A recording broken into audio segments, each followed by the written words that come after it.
الحمد لله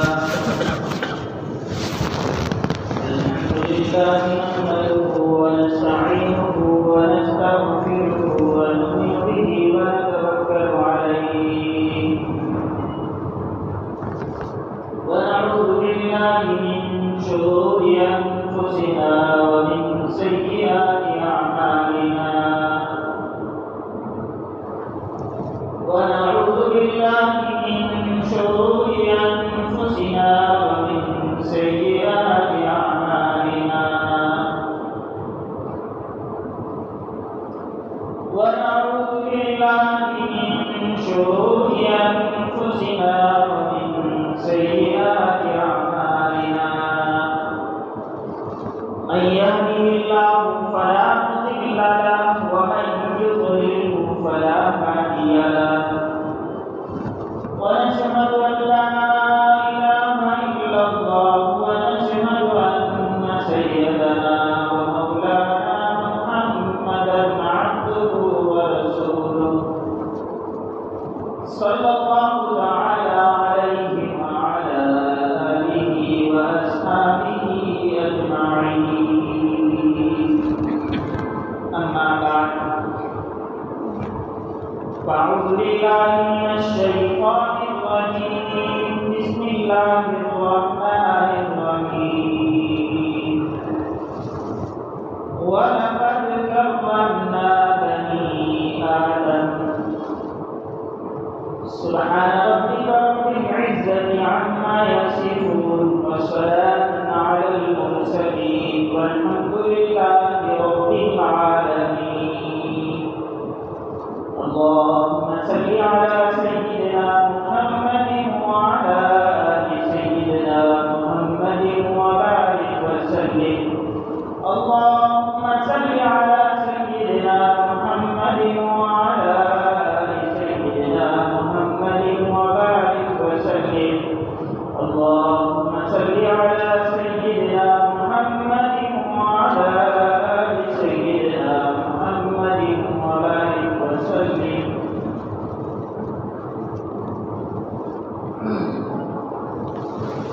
میرے عزیز دوستو، قرآن کریم کی آیت کا ایک چھوٹا سا ٹکڑا میں نے آپ کے سامنے تلاوت کیا ہے، جس میں اللہ پاک فرماتے ہیں وَلَقَدْ كَرَّمْنَا بَنِي آدم، میں نے اولاد آدم کی اولاد کو عزت بخشی، احترام اکرام یہ ہم معنی الفاظ ہیں، قریب معنی کے الفاظ ہیں۔ اللہ پاک اس آیت میں اپنے بندوں کو یہ پیغام دے رہے ہیں کہ اولاد آدم یعنی انسانیت کو میں نے شرافت بخشی ہے، عزت بخشی ہے، اس کو احترام والا بنایا ہے۔ اب یہ عزت، شرافت، اکرام اور احترام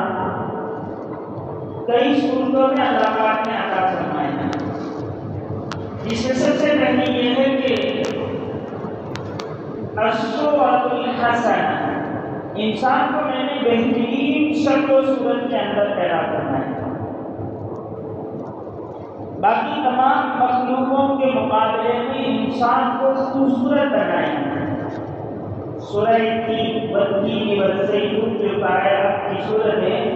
اس میں اللہ پاک فرماتے ہیں لَقَدْ خَلَقْنَا الْإِنسَانَ فِي أَحْسَنِ تَقْوِيمٍ، ہم نے انسان کو بہترین شکل و صورت کے ڈھانچے میں پیدا کیا۔ تو انسان کے عزت والا ہونے کے لیے، احترام ہونے والا ہونے کے لیے جو سب سے پہلی صورت ہے وہ یہ کہ اس کو اچھی شکل میں، اچھی صورت میں پیدا کرنا ہے۔ دوسرا فرمانا العقل، انسان کو عقل عطا فرمائی ہے۔ اس وقت جو ٹیکنالوجی اور سائنس کے دور میں جو انسان ترقی کر رہا ہے، اس کی سب سے بڑی وجہ یہ ہے کہ باقی جانکاروں کے مقابلے میں انسان کو اللہ پاک نے عقل سے نوازا ہے۔ تیسری صورت مانا ہم لوگ میں نے انسان کو بولنے والا بنایا، بولنے کی صلاحیت سے نوازا۔ باقی جانور بھی اپنے دکھ کو، اپنے درد کو، اپنے دل کی بات کو دوسرے جانوروں کے سامنے وہ شیئر کرتے ہیں، لیکن اشاروں کے ذریعے سے۔ انسان اپنے درد کو، اپنے دکھ کو اور اپنے معافی ضمیر کو، اپنی حاجات اور ضروریات کو دوسروں انسانوں کے سامنے بول کر کے بیان کرتا ہے۔ یہ صرف انسان ہی کو اللہ پاک نے اس نعمت سے نوازا ہے، باقی جانوروں کو، باقی جانداروں کو، باقی مخلوق کو یہ نعمت نہیں عطا کرتا ہے۔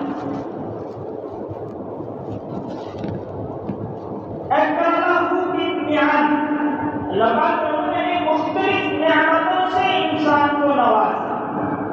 انسان اپنا کوئی کام کرنا چاہے، اپنے دونوں ہاتھوں کو استعمال کر کے وہ آسانی سے اپنا کام کر لیتا ہے، باقی مخلوق یہ نہیں کر سکتی۔ ایک اور شکل اللہ پاک نے بیان فرمائی کہ انسان الرسل، کہ انسان کو میں نے اس کی ہدایت کے لیے، اس کی رہنمائی کے لیے، اسے سیدھا راستہ دکھلانے کے لیے اس کی طرف معصوم ہستیوں کو، انبیاء کو بھیجا۔ تو انسان کی رہنمائی کے لیے اللہ پاک نے جو انبیاء کرام علیہ السلام کے بھیجنے کا جو سلسلہ قائم فرمایا، یہ انسان کی عزت کے لیے بہت بڑا مقام ہے۔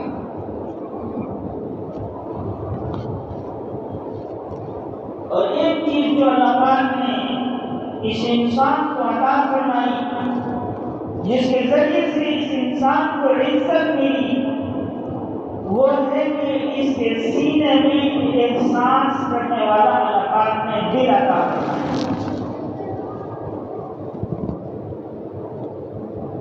انسان بیٹھا ہوا ہے، اس کے کانوں میں کسی بچے کے رونے کی آواز آ گئی، اس کا دل تڑپ اٹھتا ہے، چاہے اس کا خود کا بچہ کیوں نہ ہو، کسی اور کا بچہ ہو۔ تو اس کے دل کے اندر، اس کے سینے کے اندر ایک احساس کرنے والا دل ہے۔ حضرت القاسم صاحب نے بیان فرماتے ہیں کہ ہمارے طالب علمی کے دور میں ایک رائٹر نے، ایک مصنف نے ایک مقالہ لکھا، اس کے اندر اب تو ہمارے سامنے یہ دور آ چکا ہے کہ اس نے لکھا کہ ایک دور ایسا آئے گا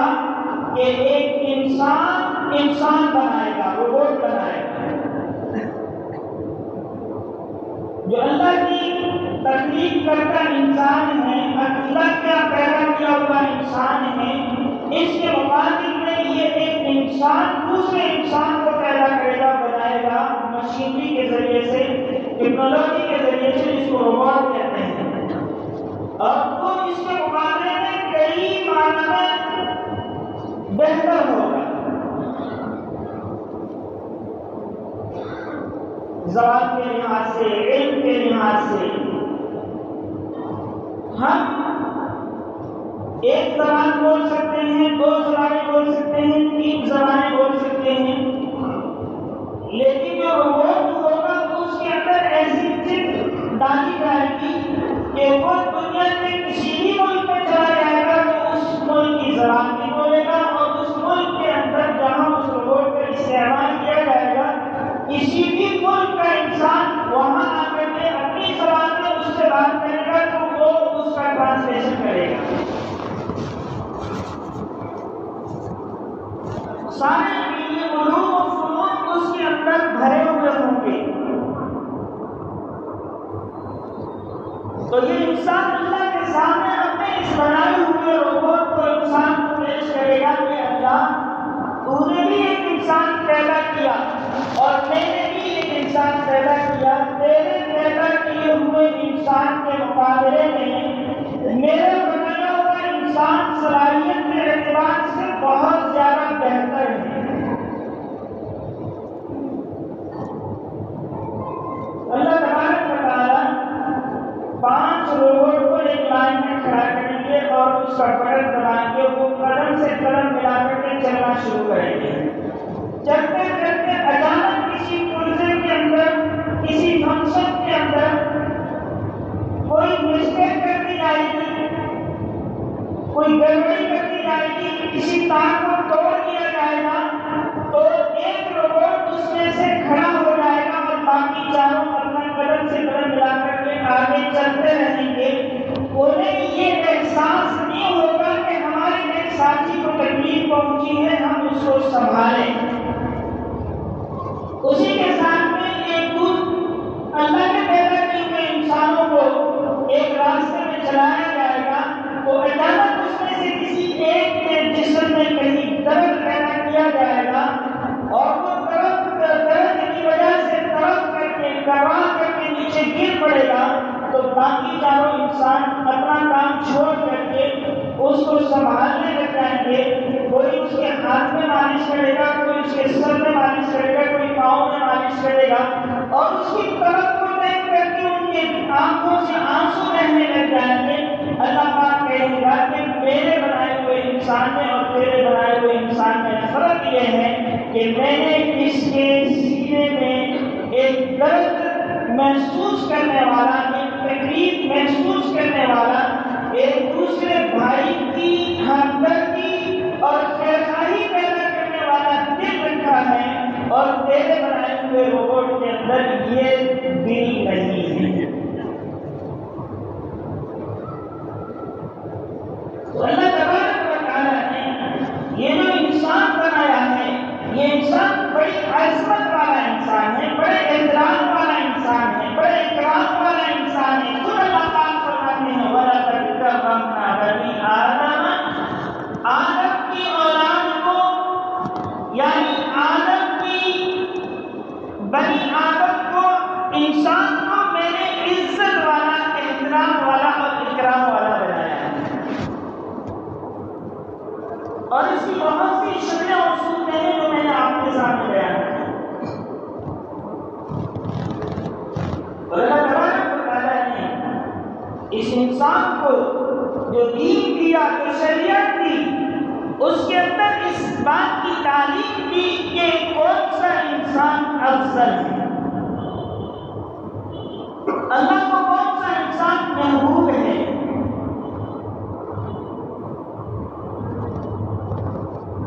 اندازہ لگاؤ اس انسان کے اندر اچھائی اور برائی کو، ہر انسان کے اندر خیر بھی ہے، شر بھی ہے۔ کسی کے اندر خیر غالب آ جاتا ہے تو ہم اسے کہتے ہیں کہ یہ اچھا انسان ہے، کسی کے اندر شر غالب آ جاتا ہے تو ہم کہتے ہیں کہ یہ شریر ہے، برا ہے، اچھا انسان نہیں ہے۔ ایک انسان کا دوسرے انسان سے جب واسطہ پڑتا ہے تو سب سے پہلے وہ چیزیں ایسی ہیں کہ جس سے اس انسان کی ساری حیثیت کھل کر کے سامنے آ جاتی ہے، اور ان دونوں چیزوں کے متعلق اللہ تبارک و تعالیٰ نے قرآن کریم میں ہمیں ہدایت عطا فرمائی ہے۔ سب سے پہلا جب ایک انسان دوسرے انسان کے سامنے جاتا ہے تو اس کی حیثیت کو، اس کے چہرے کے تاثرات بیان کرتے ہیں کہ یہ انسان کیسا ہے۔ اگر اس کے چہرے پر اپنائیت کے تاثرات ہوتے ہیں، محبت کے تاثرات ہوتے ہیں، اس کا چہرہ مصروف ہوتا ہے، تو سامنے والا انسان سمجھ جاتا ہے کہ یہ بھلا انسان ہے۔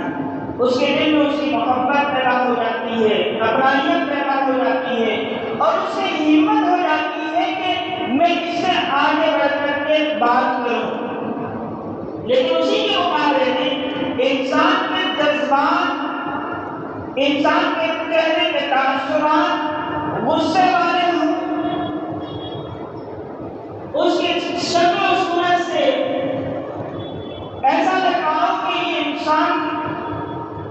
یعنی برا انسان ہے تو پھر وہ اس سے دور ہٹنے کی کوشش کرتا ہے، اس کے قریب نہیں آتا ہے۔ اللہ پاک نے قرآن کریم میں کیا فرمایا؟ وَلَا تُصَعِّرْ خَدَّكَ لِلنَّاسِ، یہ بھی جملہ ہے، وَلَا تُصَعِّرْ خَدَّكَ لِلنَّاسِ، اور اس میں اللہ پاک نے لِلنَّاسِ کا لفظ استعمال فرمایا، یوں نہیں فرمایا کہ وَلَا تُصَعِّرْ خَدَّكَ لِلْمُؤْمِنِينَ،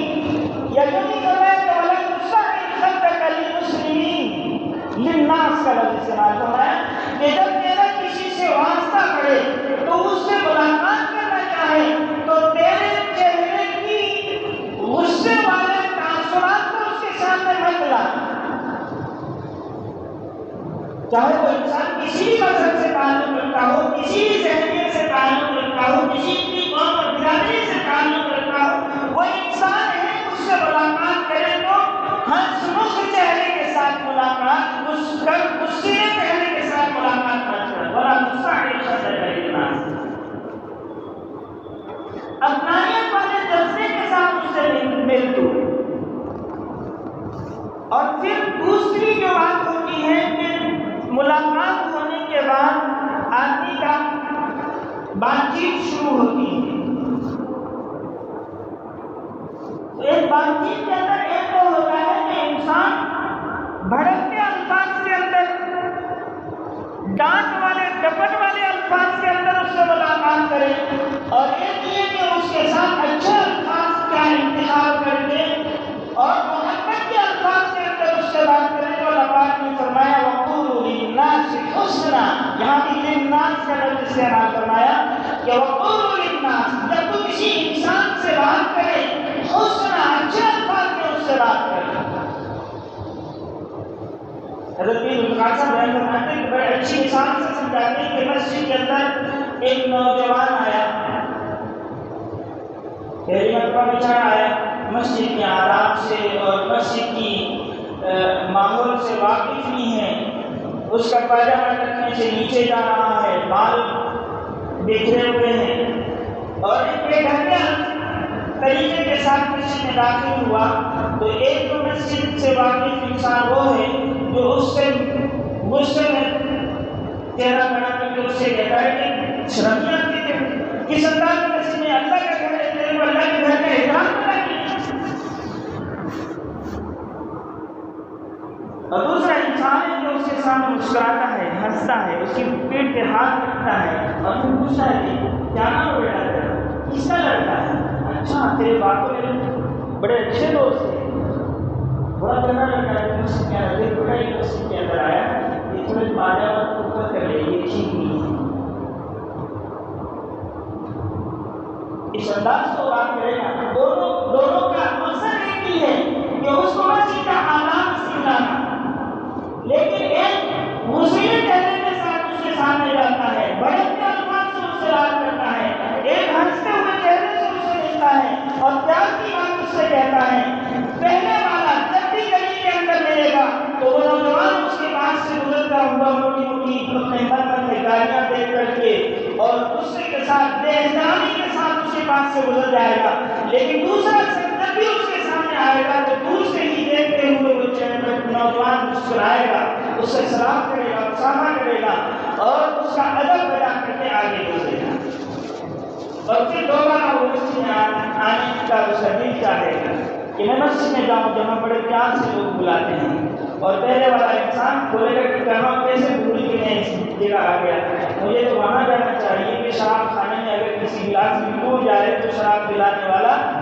محبت کے ساتھ آ کر کے شراب کے ٹکڑوں کے گلاس کے ٹوٹے ہوئے ٹکڑوں کو سنبھالنے سے پہلے مجھے آ کر کے سنبھالتا ہے کہ کہیں تجھے تو چوٹ نہیں لگی۔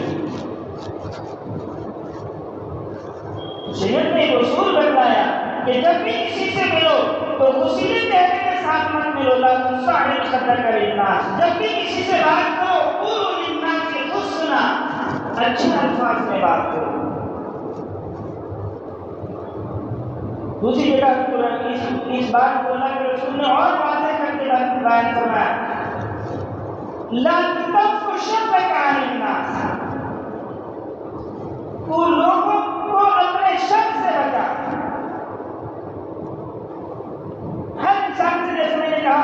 خیر کی ہے، شر کی ہے، تو اللہ کے نبی نے اپنے امتیوں کو یہ اعلان کیا کہ انسان ہے، اللہ پاک نے اس کے اندر دونوں باتیں رکھے ہیں، خیر کی ہے، شر کی ہے،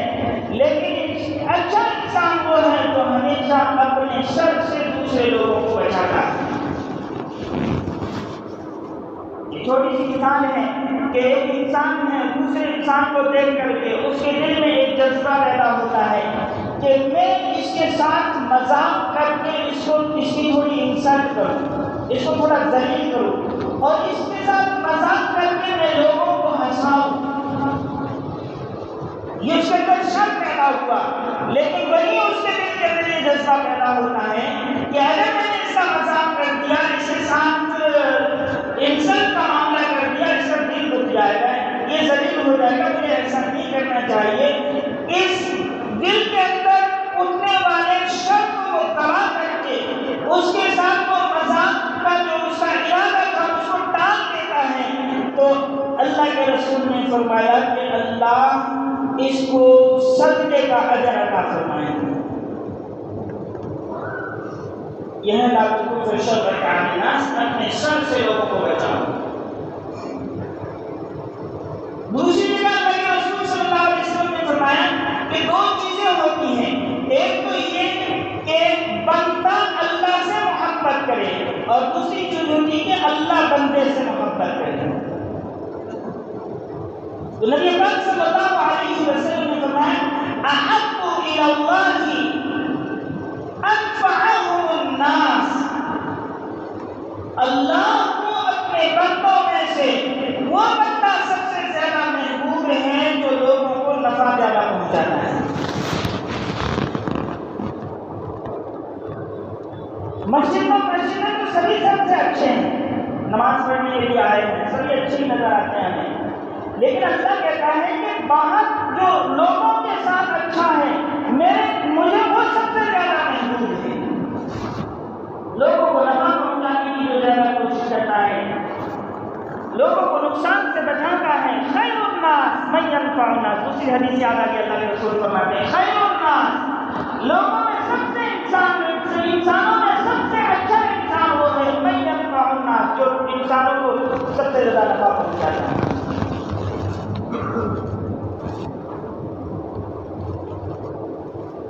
اچھا برا،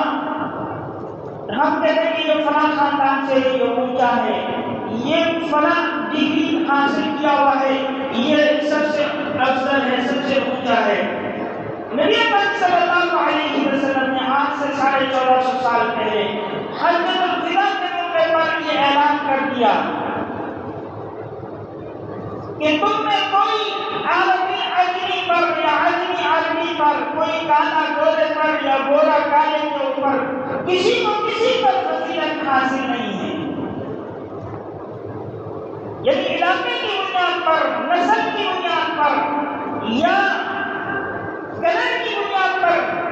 کسی کو کسی کے اوپر فضیلت حاصل نہیں ہے، فضیلت صرف تقوی کی بنیاد پر حاصل ہے۔ نبی پاک صلی اللہ علیہ وسلم کا ارشاد ہے، حضرت ابو ذر رضی اللہ تعالیٰ حضرت ابو ذر رضی اللہ عنہ کے اسلام تھے جو حبشی نسل تھی۔ ایک مرتبہ اس غلام کے اس نوکر کی کسی بات پر ابو ذر کو غصہ آ گیا اور انہوں نے اسے ایک جملہ کہہ دیا، یا ابن السودہ، اے کالی کے بیٹے۔ ان کی ماں اچھی تھی، حسن تھی، کالی تھی، تو اس غلام کو حضرت ابو ذر نے اس کی ماں کے کالی ہونے کا تانا دیا کہ وہ کالی کے بیٹے۔ اللہ کے رسول صلی اللہ علیہ وسلم نے فرمایا کہ ابو ذر تو نے ایسی بات کی ہے جو جاہلیت کی بات ہے، اللہ نے اس کو تیرا ماتحت بنایا ہے، تو یہ تیرا بھائی ہے، لہذا تو اسے وہ کھلا جو تو کھاتا ہے اور اسے وہ پہنا جو تو پہنتا ہے۔ یہ بات سننے کے بعد ابو ذر نے بھی اپنے اللہ کے رسول کے صحابی ہونے کا حق ادا کر دیا۔ اللہ رحمۃ اللہ علیہ نے اس حدیث کی تشریح کے ذیل میں لکھا ہے کہ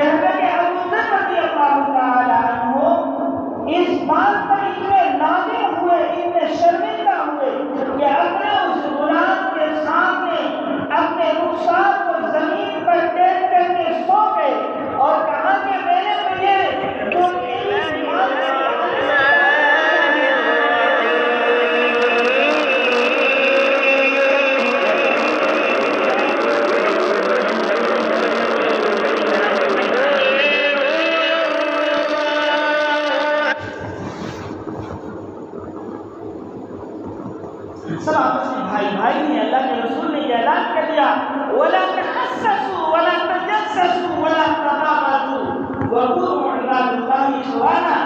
کہ آپ آپس میں ایک دوسرے کی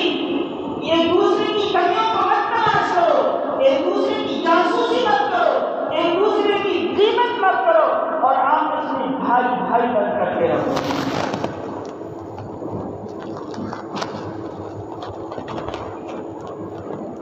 ہم جتنے بھی ہیں انسانی زندگی میں آپس میں رشتوں سے جڑے ہوئے ہیں۔ آپ کو آسان لفظوں میں سن لیجیے کہ ہر انسان اپنے آپ کو سینٹر مان لے اور اس کے ارد گرد 4 رشتے داریاں دائرہ کیے ہوئے ہیں۔ ایک پہلا دائرہ چھوٹا ہے، پھر دوسرا اس سے بڑا، تیسرا اس سے بڑا، چوتھا اس سے بڑا۔ جو سب سے پہلا رشتے داری کا دائرہ ہے وہ بڑا ریلیشن یعنی نسبی خونی رشتہ ہے۔ دوسرا پڑوس کا رشتہ ہے، تیسرا مومن کی رشتے داری ہے، اور چوتھا جو سب سے بڑا دائرہ ہے رشتے داری کا وہ انسانیت کا دائرہ ہے۔ شریعت نے ہمیں ہر رشتہ جو رشتہ ہے اس رشتے کو نبھانے کے آداب اور اس کے فضائل بیان فرمائے ہیں۔ اگر خونی رشتے داری کو ہم دیکھیں تو اللہ کے رسول خونی رشتے داری کے ساتھ جو حسن سلوک ہوتا ہے، جو اچھا برتاؤ ہوتا ہے، اس کو صلہ رحمی کہتے ہیں۔ اور نبی پاک صلی اللہ علیہ وسلم نے فرمایا کہ جو صلہ رحمی کرتا ہے یعنی اپنے رشتے داروں کے ساتھ محبت کا برتاؤ کرتا ہے، اچھا سلوک کرتا ہے، ان کے ساتھ ہمدردی کا اور خیر خواہی کا معاملہ کرتا ہے، فرماتا ہے، اللہ کے نبی نے فرمایا اللہ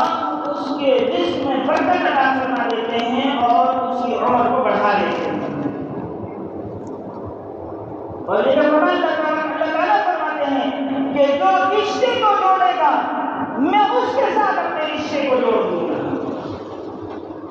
اور رشتہ توڑنے والا اللہ کے نزدیک اتنا ناپسند ہے، اللہ کے نزدیک وہ اتنا مبغوض ہے کہ حضرت عبداللہ بن عباس رضی اللہ تعالیٰ جو نبی پاک صلی اللہ علیہ وسلم کے چچا زاد بھائی ہیں، وہ ایک مرتبہ اپنے سانچوں کے بیچ میں بیٹھے ہوئے ہیں اور کہہ رہے ہیں کہ اے میرے بھائیوں، اگر تم میں سے کوئی ایسا شخص ہے جو اپنے کسی رشتے دار سے ناراض ہے تو اللہ کے لیے وہ اٹھ کر کے یہاں سے چلا جائے، کیونکہ ہم اللہ سے اپنی ایک خاص فریاد کرنے والے ہیں، ایک خاص اللہ سے دعا کرنے والے ہیں۔ اور اللہ کے نبی نے فرمایا ہے کہ جس مجلس میں رشتے سے ناراض شخص موجود ہو وہ دعا کرے تو اللہ ان کی دعائیں قبول نہیں کرتا ہے، لہذا اگر کوئی ناراض ہے یہاں سے اٹھ کے چلا جائے۔ اور قرآن کی رمضان کے بیان میں آپ نے بات سنا کہ شب قدر جیسی مبارک شب مبارک رات کے اندر اللہ سارے بندوں کی مغفرت فرما دیتے ہیں، لیکن وہ 4 لوگ جن کی اللہ اس رات کی بھی مغفرت نہیں کرتے جنہیں محروم فرما دیتے ہیں، ان میں سے ایک رشتہ توڑنے والا بھی ہے۔ اب اس رشتے کے اندر ہمارے جو مختلف رشتے ہیں، ماں اور بیٹے کا رشتہ ہے، باپ اور بیٹے کا رشتہ ہے، میاں اور بیوی کا رشتہ ہے، بھائی بھائی کا رشتہ ہے، بہن بھائی کا رشتہ ہے۔ ان سارے رشتوں کی اللہ تعالیٰ نے فضیلتیں اور ان کے احکامات بیان فرمائے ہیں۔ وقت اس کا تقاضا نہیں دیتا ہے، انشاءاللہ آئندہ جمعوں کے اندر اس کو بیان کیا جائے گا۔ ہم آج کے جمعے میں صرف یہ بیان دے کرتے جائیں کہ ہم اپنے آپس میں تعلقات میں ایک دوسرے کا احترام کریں، ایک دوسرے کا اکرام کریں، اور نبی پاک صلی اللہ علیہ وسلم کا یہ پیغام جو میں نے لاسٹ میں حدیث پڑھی، لا تحاسدوا ولا تجاسسوا ولا تباغضوا وكونوا عباد الله اخوانا، کہ آپ آپس میں ایک دوسرے کی کمیوں کو مت تلاش کرو، آپ ایک دوسرے کی جاسوسی مت کرو، آپ اپنی مجلسوں میں ایک دوسرے کی غیبت مت کرو، اور آپ آپس میں اس طرح رہو جیسے بھائی آپس میں رہتے ہیں۔ خود ہمارے بھائی ہونے کے رشتے آج باقی نہیں رہے تو دوسروں کو بھائی ہو جائے۔ اللہ ہم سب کو عمل کی توفیق نصیب فرمائے۔ وآخر دعوانا الحمدللہ۔